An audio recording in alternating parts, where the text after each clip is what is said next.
तरनो तरनो।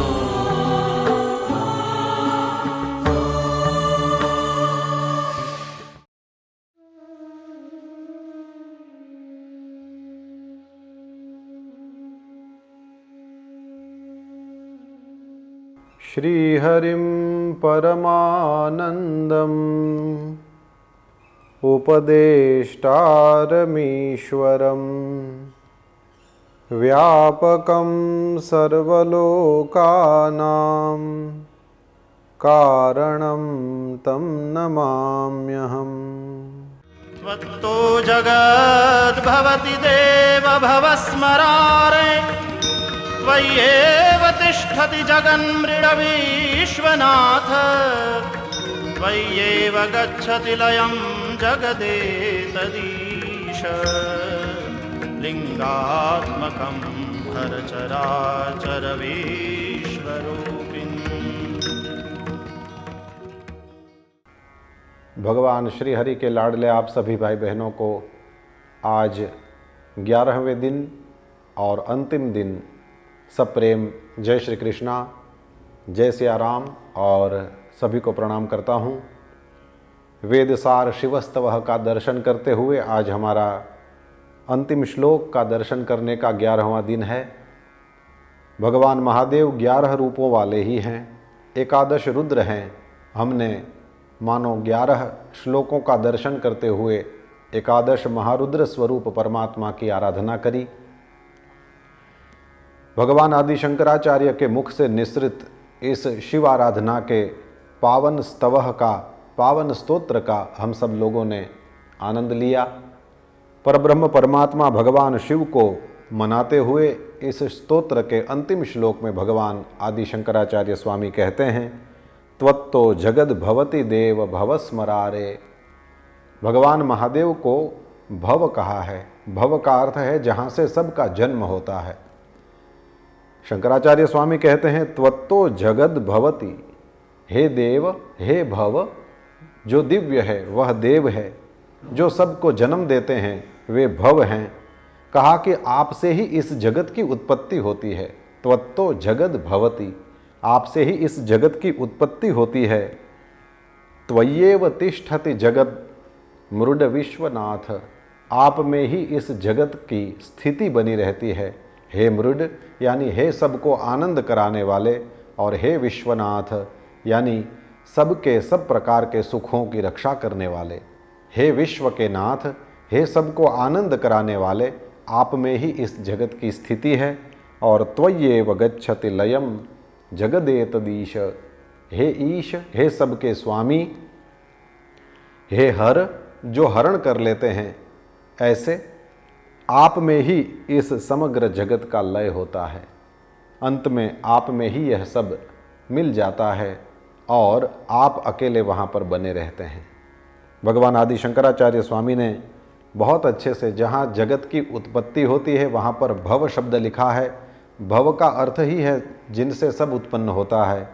मृड और विश्वनाथ लिखा है, वहाँ पर हमारे योग क्षेम का ध्यान रखने वाले हमारे विश्वनाथ और हमारे आनंद के दाता, ऐसे प्रभु का नाम लिख करके वहाँ पर स्थिति की बात बतलाया है। और हर शब्द, ईश शब्द लिख करके फिर जो कुछ भी यह जगत का खेल रचा जाता है उसका कभी अंत भी होता है, यह दर्शाने के लिए हर और ईश शब्द लिखे हैं। भगवान आदि शंकराचार्य की यह कलम की पावन प्रसादी हम सबको प्राप्त हो रही है। लिंग पुराण में जाकर के दर्शन करेंगे इन तीनों चीज़ों का। वेदों में भी लिखा है परमात्मा से ही यह जगत उत्पन्न हुआ है, उसी तत्व में यह संपूर्ण जगत विलसित हो रहा है और अंत में उन्हीं परमात्मा में यह जगत मिल जाता है। वह परम तत्व ही शिव हैं। लिंग पुराण में कहा गया है कि परमात्मा मुनिर ब्रह्मा नित्य बुद्ध स्वभावतः विशुद्धोयम तथा रुद्रः पुराणे शिव उच्यते। वेदसार शिवस्तवः है, शिव का स्तव, शिव का स्तोत्र है, तो शिव शब्द का अर्थ समझें। कहा गया कि यह विशुद्ध मुनिरूप पर ब्रह्म परमात्मा रुद्र नित्य बुद्ध स्वभाव के कारण पुराणों में शिव कहे गए हैं। शिव की दृष्टि मात्र से प्रकृति शैवी हो गई तथा सृष्टि के समय अव्यक्त स्वभाव वाली वह प्रकृति वह गुणों से युक्त हो गई। हम सब जानते हैं सत्व, रज और तम, इन तीनों गुणों की साम्यावस्था, यानी जिसमें न सत्व अधिक हो, न रज अधिक हो, न तम अधिक हो, न सत्व कम हो, न रज कम हो, न तम कम हो, तीनों गुण एकदम एक जैसे बराबर हों, उसको प्रकृति कहते हैं। वह शैवी प्रकृति हो गई क्योंकि उस पर शिव की दृष्टि पड़ी। अब सृष्टि के समय में 3 गुणों से युक्त अजरूप पुरुष की आज्ञा से, उसमें अधिष्ठित माया से वह महत तत्व उत्पन्न हुआ।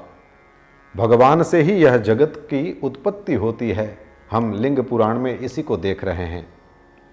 फिर कहा कि उस महत तत्व से सात्विक अहंकार, राजस अहंकार और तामस अहंकार उत्पन्न हुआ।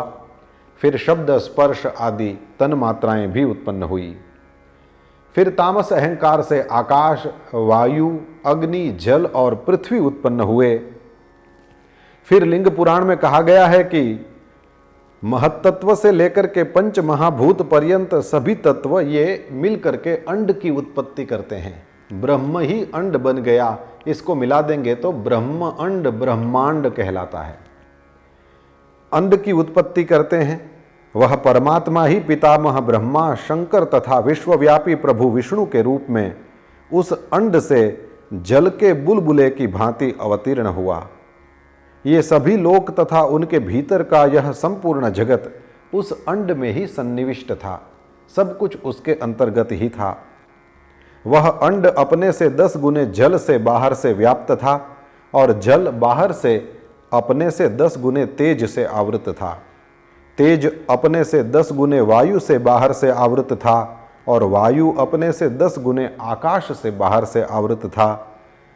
शब्द जन्य वायु को आवृत किए हुए वह आकाश तामस अहंकार से आवृत है। शब्द हेतु आकाश को आवृत करने वाला वह तामस अहंकार महत्तत्व से घिरा हुआ है और वह महत्तत्व स्वयं अव्यक्त प्रधान से यानी प्रकृति से आवृत है। उस ब्रह्मांड के ये 7 प्राकृत आवरण हैं। सबसे पहला जल, फिर तेज, फिर वायु, फिर आकाश, फिर तामस अहंकार, फिर महत्तत्व और अंतिम अव्यक्त। इस तरह से 7 प्राकृत आवरण कहे गए हैं। कमलासन ब्रह्मा जी ही उसकी आत्मा हैं। इस सृष्टि में करोड़ों करोड़ों अंडों की स्थिति के विषय में कहा गया है। प्रधान प्रकृति ही सदाशिव के आश्रय को प्राप्त करके इन करोड़ों ब्रह्मांडों में सर्वत्र चतुर्मुख ब्रह्मा, विष्णु और शिव का सृजन करती हैं। सृष्टाः प्रधानेन तदा लब्ध्वा शंभोस्तु सन्निधिम। भगवान महादेव से ही इस जगत की उत्पत्ति हुई, यह दर्शाया गया और अंत में शंभु का सहयोग प्राप्त कर वहीं प्रधान लय भी करती है। वह प्रकृति अंत में लय भी कर देती है। इस प्रकार परस्पर संबद्ध आदि तथा अंत के विषय में कहा गया है, क्योंकि वैसे माने तो उस एक शिव तत्व में, उस एक ब्रह्म तत्व में ही यह उत्पत्ति है, स्थिति है, लय है, ये सब कल्पित है। बंधन भी कल्पित है, मोक्ष भी कल्पित है, उत्पत्ति भी कल्पित है, तो फिर उसकी स्थिति और लय भी कल्पित ही है। तो ये परस्पर संबद्ध है। आदि और अंत यानी सृष्टि और लय, ये भगवान महादेव में कल्पना करी गई है। इस सृष्टि की रचना, पालन तथा संहार करने वाले वे ही एकमात्र महेश्वर हैं। सर्गस्य प्रतिसर्गस्य स्थिते है कर्ता महेश्वरः। यह लिंग पुराण के पूर्व भाग में आपको दर्शन करने को मिलेगा। तो त्वत्तो जगत भवति देव भवस्मरारे। हे महादेव, आपसे इस जगत की उत्पत्ति होती है, आप ही से इस जगत की रक्षा होती है, आप में ही यह संपूर्ण जगत लय को प्राप्त होता है। हे ईश, हे सबके स्वामी। और फिर कहा कि लिंगात्मकम हर चराचर विश्वरूपिन।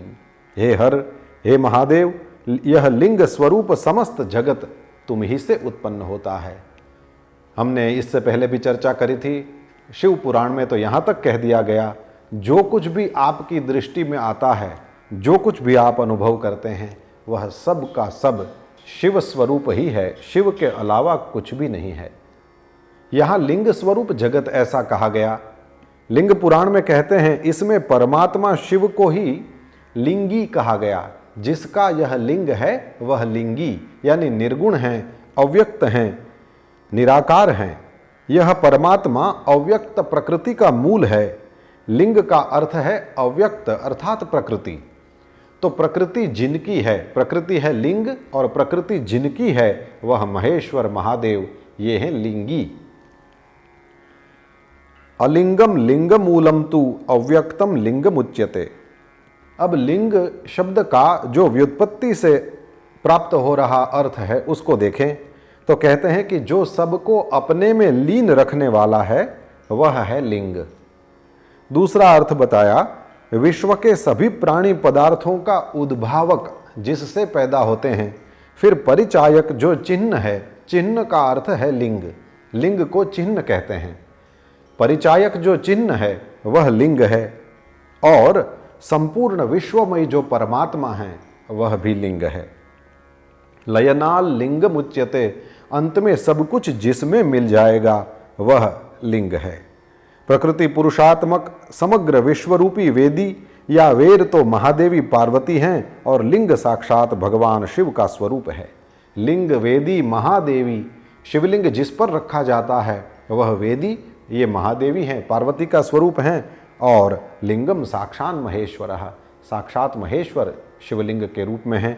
यहाँ पर भगवान आदि शंकराचार्य ने कहा यह संपूर्ण जगत लिंग स्वरूप है। लिंगात्मकम हर चराचर विश्वरूपिन, हे चर अचर रूपी लिंग स्वरूप रूपी इस जगत के उत्पन्न करने वाले, उसको आनंदित करने वाले और उसका पालन करने वाले और अंत में अपने में ही मिला लेने वाले, हे प्रभो आप में ही यह सब कुछ उत्पन्न होता है, आप में ही यह सब कुछ नाचता रहता है, गाता रहता है और एक समय आता है कि वह सब कुछ आप में ही मिल जाता है। इस प्रकार इस दिव्य स्तोत्र का हम लोगों ने इतने दिनों तक दर्शन किया। भगवान आदि शंकराचार्य ने वेदों का सार निकाल करके जो शिव तत्व हमारे सामने प्रकट हुआ है उसका इन शब्दों में दिव्य स्तवन करके, दिव्य स्तोत्र पाठ करके हम सबको शिव तत्व की ओर अभिमुख किया है। हम बार बार उन आचार्य चरणों की पादुकाओं को प्रणाम करते हैं और आप सबके साथ इतने दिनों तक इस वेद सार शिवस्तवः का कुछ दर्शन करने का गुरु कृपा से यथामति अवसर प्राप्त हुआ है, उसका बहुत बहुत आनंद व्यक्त करता हूँ। इसमें कहीं भी शिवोपासना करने वाले शैव लोगों के विचार के अतिरिक्त कुछ कहा गया हो या फिर वाक स्खलन हुआ हो उसके लिए क्षमा प्रार्थी हूँ। फिर एक बार मेरे इस आनंद को व्यक्त करते हुए श्री हरि गुरुदेव के चरणों में प्रणाम करता हूँ। आप सभी को पुनः एक बार जय श्री कृष्णा, सभी को प्रेम से जय सिया राम और सभी को प्रेम से प्रणाम। ओम नमः शिवाय।